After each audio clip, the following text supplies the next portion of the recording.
Você já ouviu falar sobre o termo psicofobia? Pois é, desde 2014, a Associação Brasileira de Psiquiatria, da qual eu sou associada, tem desenvolvido uma campanha para diminuir. O ideal é eliminar o estigma e o preconceito contra os transtornos mentais. Qual família hoje não possui uma pessoa dentro da sua família nuclear ou a estendida, quando a gente envolve tios, tias, avós, avós, com alguém com alguma questão relacionada ao transtorno mental? Se você conhece alguém, por favor, coloca aí nos comentários. É exceção. Também a gente não entende, nós que trabalhamos com a área de saúde, independente de ser ou não especialista em saúde mental ou estar envolvido com essa área, o porquê tanto preconceito em relação a essa especialidade, as pessoas que possuem alguma questão relacionada a isso e também em relação às questões da medicação que eu quero tratar aqui especificamente. Então vamos lá. Vocês com certeza já sabem, a gente olha nos sites, a gente recebe mensagens no WhatsApp de que os transtornos mentais são uma realidade no mundo.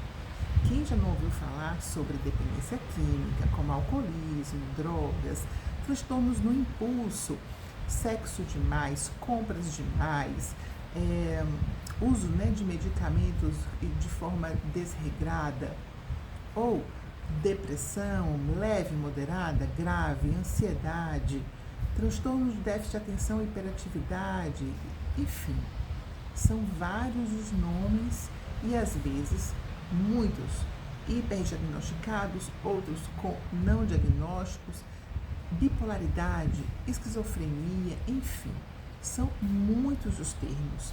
Muitas pessoas com muita propriedade falando muito bem a respeito desses temas, os especialistas, outras pessoas tentando falar a respeito do tema, mas às vezes disseminando conteúdo que a gente precisa ter muito cuidado. Mas o fato é, assim como nós nascemos e crescemos e envelhecemos, é possível que o nosso cérebro também, em virtude de determinados fatores genéticos, ambientais, biológicos, enfim, ele também vai sofrer algumas alterações e que vão se repercutir nesses adoecimentos que nós não temos controle. Quem é que nunca ouviu falar de algum problema relacionado ao colesterol alto, ou a alteração no diabetes, ou na hipertensão, ou uma hernia de disco, ou uma diarreia, ou uma virose, ou teve uma queda, torceu o pé, enfim, ou um problema de miopia, olha, ou estrabismo, queda de cabelo, problema de tireoide. E por que nas questões relacionadas à saúde mental a gente tem tanto preconceito? É até compreensível o medo pelo desconhecimento ou, de fato, ter tido uma experiência e a gente ter assim, meu Deus do céu, eu posso ter associado um comportamento, uma experiência desagradável por desconhecimento e achar que aquela experiência negativa por algo que foi ruim com uma pessoa, ou que ouviu falar, ou que foi colocado na mídia de uma forma, às vezes, não totalmente coerente com o que aconteceu, aquilo signifique que tenha sido causado, motivado ou efetivamente gerado por um transtorno mental. Então, quando a gente não tem conhecimento dos fatos, tudo, a gente acaba generalizando e isso contribui para o preconceito e o estigma. O fato é que, se eu tenho pressão alta e eu não tomo medicamento, quais são as consequências de uma hipertensão não medicada e não controlada? Todas as consequências da hipertensão de longo prazo, desde uma dor de cabeça que eu vou precisar ir na emergência, até um derrame, o famoso derrame, ou acidente vascular cerebral. Se eu tenho um diabetes de fato e eu não controlo com alimentação, com Então, dieta, atividade física e uso de medicamento, quais são as possibilidades de complicação? E além de problemas, alteração da sensibilidade da pele, necrose, perda inclusive das extremidades, problemas renais, enfim, problemas cardiovasculares, né? Todas essas doenças levam à morte. A mesma coisa acontece com os transtornos mentais, que podem levar, quando não tratados, a quadros graves. Por exemplo, um quadro de depressão. Um quadro de depressão grave, quando a pessoa não trata e impacta, né? Incorre em ideação suicida, em pensamentos suicidas, pode levar a pessoa à morte. Suicídio é um problema no mundo e tem acometido cada vez mais os nossos adolescentes. Então, nós não podemos, é inadmissível, é uma irresponsabilidade nós olharmos, nós sabermos desses números e ainda negligenciarmos ou querermos tratar essas questões de uma forma empírica, à base de técnicas que não são comprovadas pela ciência ou sem apoio complementar dos profissionais.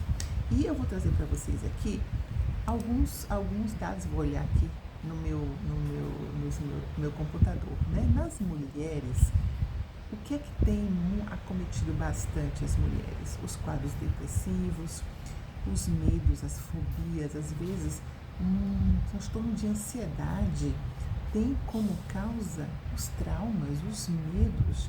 E olhe como a avaliação psiquiátrica, a avaliação psicológica, ela é muito importante. É claro que isso não elimina as práticas integrativas, que inclusive fazem parte, estão no escopo do Sistema Único de Saúde, mas uma prática integrativa, por si só, ela não é suficiente para a avaliação, o diagnóstico e o tratamento dos transtornos mentais.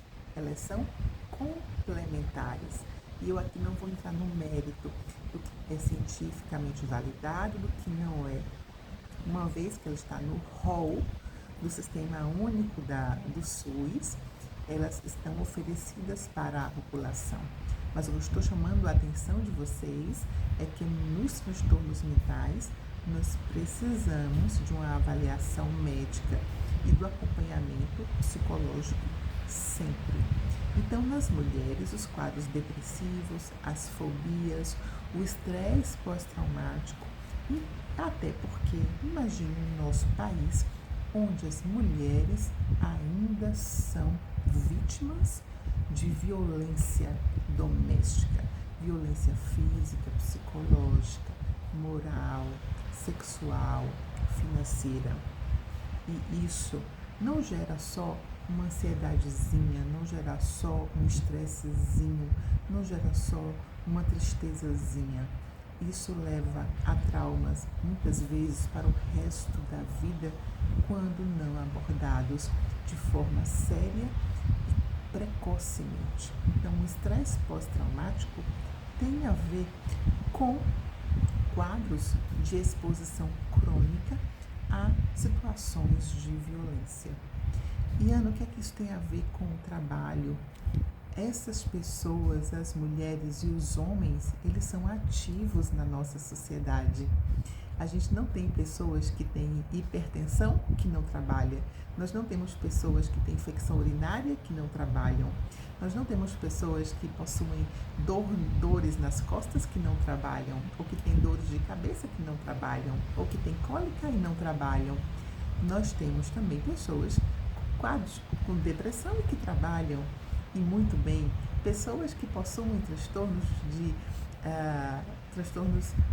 déficit de atenção e hiperatividade. Eu tenho profissionais, líderes com esse diagnóstico e que trabalham com transtorno do espectro autista e que trabalham, são excepcionais e que trabalham, pessoas que possuem quadros de ansiedade que trabalham. Não é a doença, nós não somos a doença. Nós nunca seremos a doença. Nós somos pessoas. Eu sou a Ana Paula Teixeira. Você é o João, é o Roberto, é a Maria, é a Sônia. Você é a sua história, o que você conta dela. E saúde não é a ausência de doença. Saúde é a sua capacidade de enfrentar a vida, apesar de todos os problemas e dissabores que naturalmente a vida vai nos apresentar. Então eu jamais vou dizer que meu olho ele não tem um problema. Ele tem. Eu tenho presbiopia, eu tenho uma miopia que foi corrigida, mas apesar desses pequenos problemas, eu tenho saúde ocular, porque eu consigo fazer a compensação com as lentes corretivas. Eu não sou a presbiopia, eu não sou a meu pequeno astigmatismo, minha pequena miopia. Eu não sou isso. E o que a gente precisa, como é que a gente combate o preconceito e o estigma? Não saindo dessa confusão de papéis. E voltando lá, os homens, né? A dependência, o abuso, né?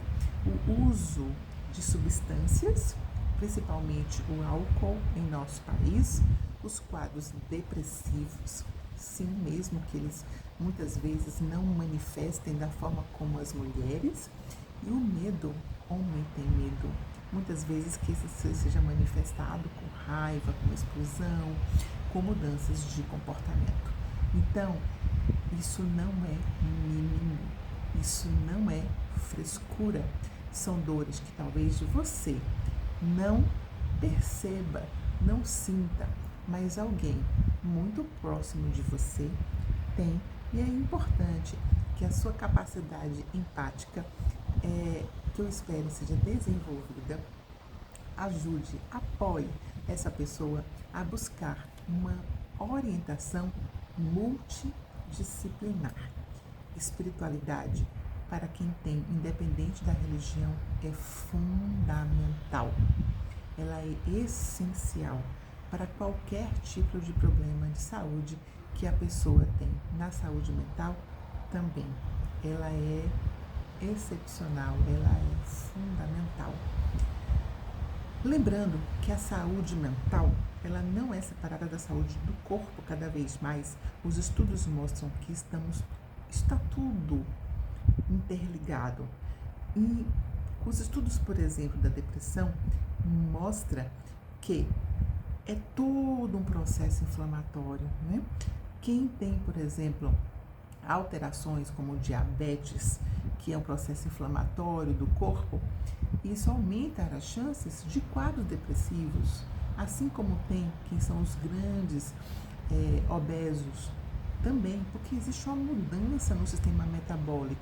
Então, nós somos, hoje, quando a gente encontra um paciente que possui uma doença crônica, está com quadro de hipertensão, obesidade, alterações lá dos exames laboratoriais, nós precisamos rastrear, buscar se ele não tem um quadro, por exemplo, depressivo, porque é como se fosse tudo isso fosse o mesmo grupo, tivesse uma mesma causa, a depressão, o diabetes, né?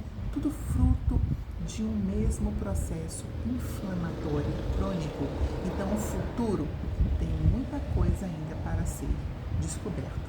Então, se a sua dor não é sua, tem uma frase, não chame de drama ou de mimimi, tá? Então, tem alguns sinais de alerta que eu vou passar para vocês, que são sinais de gravidade de pessoas que às vezes não têm algum problema de saúde mental e não está em tratamento, como a vida perdeu sentido, se eu desaparecer vai ser melhor, ninguém liga para mim, mudanças bruscas no humor, preste atenção nisso, é sinal de que a pessoa de uma hora para outra resolveu se isolar, alterações no padrão do sono. O sono é um problema no mundo, nos adolescentes também, mas a pessoa vinha bem e começa a mudar repentinamente o padrão do sono, junto com esses outros fatores, né? Perda de interesse é o que a gente chama de anedonia, né? As coisas que dão prazer, poxa, fulano gostava, tinha o hábito de jogar com os amigos toda semana, né? O futebol, deixou, parou de fazer isso e sem uma explicação. É algo interno. Não existe, não é porque brigou, não é porque resolveu mudar de time. Perdeu o prazer de fazer aquilo que gostava. Alteração no apetite, aumento ou ganho de peso, dificuldade de concentração, foco, desesperança, sensação de inutilidade, a vida perdeu o sentido, às vezes também provocação de autolesão, né? Então, buscar essa pessoa, perguntar a respeito. Poxa, eu estou observando essas mudanças de comportamento, ou eu escutei você falando sobre isso, se colocar à disposição, sempre orientar essas pessoas para buscar um profissional de saúde, um médico, um psicólogo, se colocar à disposição para ir junto sempre, ou quem é o amigo seu de confiança, que pode ir, ou um familiar, né? E prestar atenção aos sinais onde você vai precisar chamar uma ambulância, né? O SAMU, porque nessas situações, quando você percebe que a pessoa tem uma intenção, né, de estar planejando o suicídio, ou ela está de fato bastante agressivo com você, agressivo com ela mesmo, aí você precisa estar junto e chamar o SAMU ou a emergência, né, para levar essa pessoa para um pronto-socorro. A gente nunca sabe com quem nós vamos, né, quando uma situação de emergência vai estar batendo a nossa porta.